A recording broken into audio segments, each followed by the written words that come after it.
Bismillahirrahmanirrahim. Assalamualaikum warahmatullahi wabarakatuh. Alhamdulillahirabbil alamin. Arrahmanirrahim. Maliki yaumiddin. Saudaraku yang dirahmati oleh Allah Subhanahu wa taala, kita sebagai muslim, umat Islam, tentu saja harus mengetahui kandungan Al-Qur'an. Dan Ummul Qur'an, induknya Al-Quran adalah Al-Fatihah. Ihdinas siratal mustaqim. Tunjukilah kami jalan yang lurus. Jadi ketika kita ingin mengetahui jalan yang lurus, ingin mengetahui Islam, maka kita harus mempelajari Al-Quran. Khairukum man ta'allama Al-Quran wa 'allamah. Sebaik-baiknya kalian adalah orang yang ta'allam Al-Quran, mau belajar Al-Quran, wa'allamah, dan mengajarkan Al-Quran. Oleh karena itu sekali lagi kita harus mengetahui kandungan atau isi Al-Quran. Secara garis besar, mungkin dalam kesempatan ini saya akan menyebutkan 5 kandungan Al-Quran. Yang pertama, bahwa Al-Quran kandungan yang paling inti dan yang paling pokok adalah berbicara tentang al-aqidah atau al-iman atau keyakinan. Al-Quran berbicara tentang akidah atau keimanan. Inilah yang paling banyak disebutkan dalam Al-Quran dari awal sampai akhir surat, ya. Itu semuanya berbicara tentang keimanan, berbicara tentang akidah, dan para ulama tafsir sepakat bahwa surat-surat atau ayat-ayat yang turun di Mekah fokus pembicaraannya tentang akidah atau tentang keimanan, karena betapa pentingnya akidah atau keimanan, dan inilah kandungan inti dari Al-Quran. Dan surat-surat atau ayat yang berbicara langsung tentang akidah mendapatkan kemuliaan tertinggi di dalam Al-Quran. Makanya surat Al-Ikhlas misalnya, sulusul Quran, disebut sepertiganya Al-Quran. Qul huwallahu ahad. Inilah akidah umat Islam.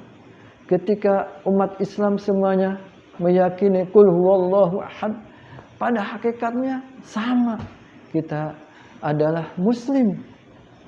Qul huwallahu ahad, Allahus samad. Allah tempat kita bergantung. Tempat bergantung kita bukan pada dunia, bukan pada manusia, bukan pada makhluk yang lain, bukan pada jabatan, tapi Allahus samad. Lam yalid wa lam yulad. Inilah akidah yang membedakan dengan akidah yang lain, akidah Islam. Lam yalid wa lam yulad wa lam yakul lahu kufuwan ahad. Allah tentu saja beda dengan makhluknya.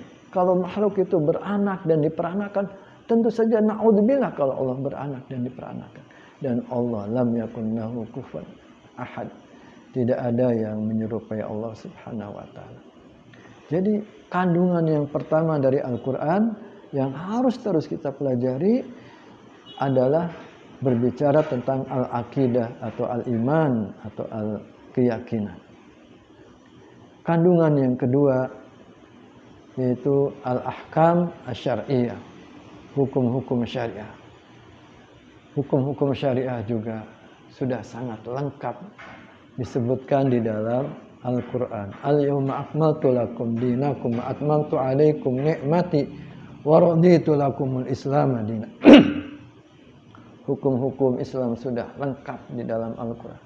Dari mulai toharoh, bab kebersihan, sampai bab daulah, bab tentang kenegaraan, semuanya ada di dalam ahkam syariah, hukum syariah.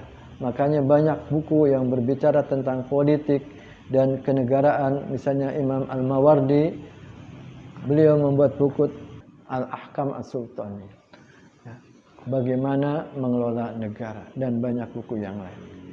Ini sangat penting untuk kita juga pelajari tentang hukum di dalam ajaran Islam, kandungan Al-Quran, yaitu berbicara tentang al-ahkam.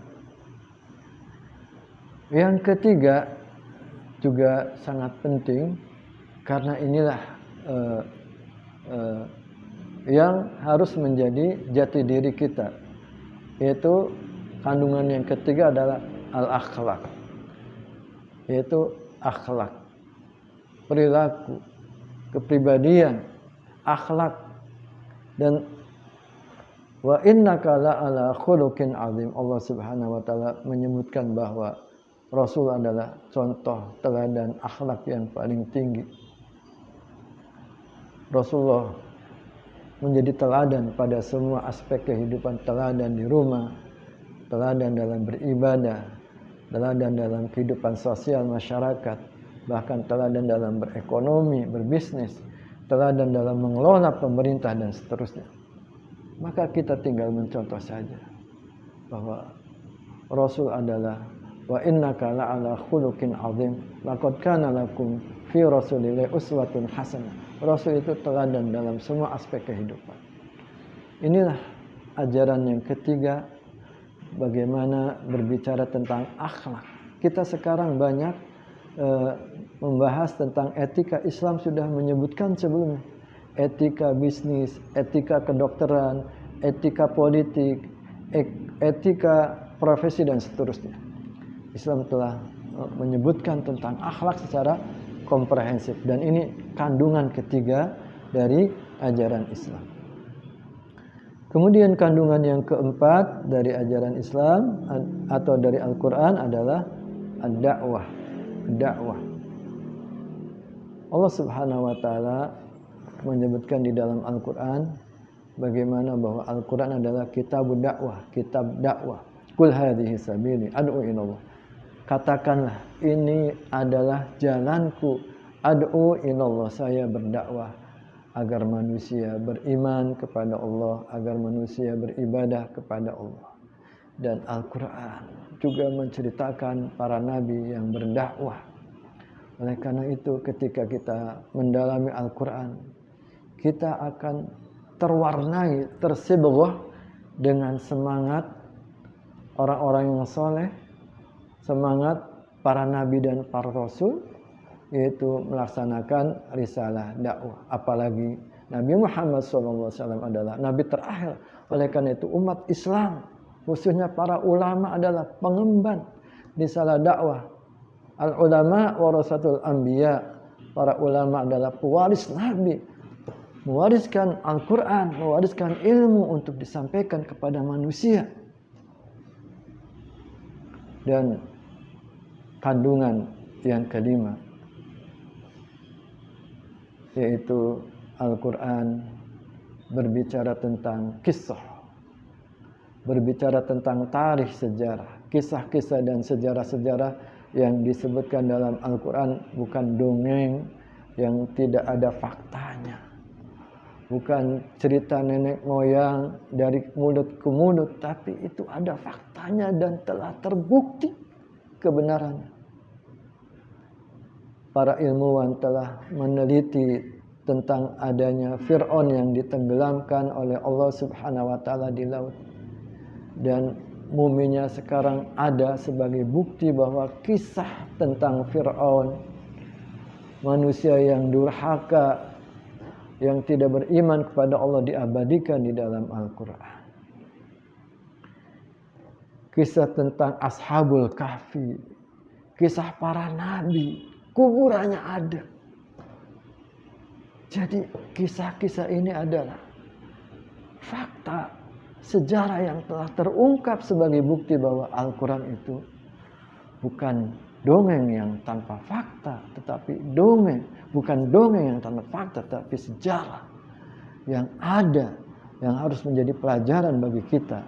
Dan inilah kandungan yang penting, bahwa Al-Quran berisi tentang sejarah-sejarah dan kisah-kisah dari masa lalu, dan tentu saja yang sekarang, dan bercerita tentang yang akan datang, kehidupan sesudah kematian.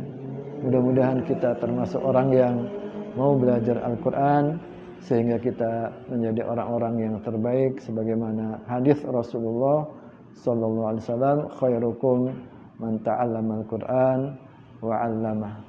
Wallahu a'lam bishawab. Assalamualaikum warahmatullahi wabarakatuh.